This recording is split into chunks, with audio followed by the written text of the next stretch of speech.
Graciela Montes nació el 18 de marzo de 1947 en Buenos Aires y se crió en el barrio de Florida. Se recibió de profesora en letras en la Universidad de Buenos Aires y durante más de 20 años trabajó en el Centro Editor de América Latina. Escribió muchos libros de ficción para niños, cuentos y novelas.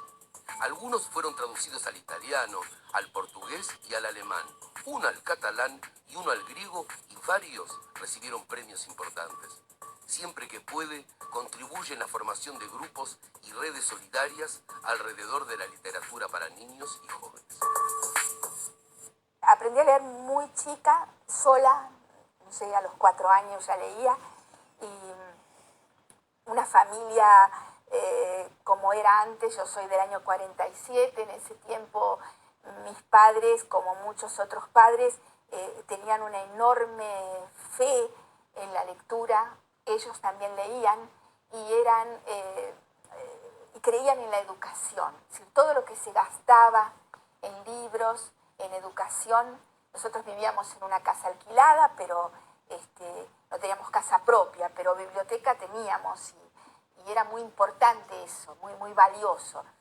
Los sábados a la mañana mi papá iba al kiosco. No sé, yo vivía en el barrio de Florida, en Vicente López, un barrio que no tiene librerías, pero en el kiosco de la estación se vendían libros y me iba a comprar uno todos los sábados, que yo generalmente devoraba ese sábado mismo. Y eso marcó mucho mi vínculo con la lectura. Como escritora empecé muchísimo después. De algún modo uno se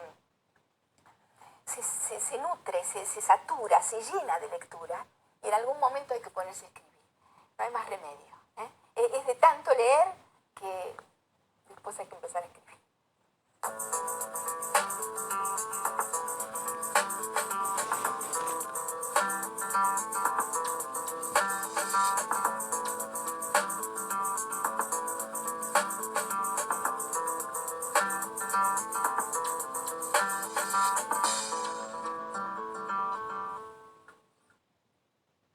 Yo trabajaba en el Centro Editor, trabajé muchos años allí, trabajaba corrigiendo pruebas de imprenta y siendo secretaria era secretaria de redacción de Siglo Mundo.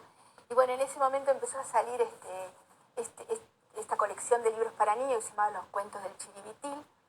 Yo tenía una historia, un personaje y una pequeña historia privada, una mitología que habíamos armado con Ricardo, que eran las historias de los sodos, y probé cómo podía ser escribir un cuento para niños en los que me sentía cómoda. Había leído muchos y siempre fue una literatura que me pareció muy, muy atractiva y muy respetable, ¿no?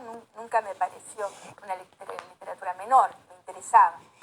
Y bueno, tuve suerte. En realidad no al principio, porque la directora de la colección lo rechazó y me dijo que era un cuento rarísimo y que no se entendía mucho por qué había inventado esos personajes, pero la suerte fue que lo leyó Boris Spivakov y a él sí le gustó mucho y manifestó un entusiasmo tremendo, y el libro se publicó, y cuando se publicó tuvo notas periodísticas, lo que era asombroso para un libro para niños. Y bueno, y esa devolución del lector también significa algo para uno. Así que después fui embarcándome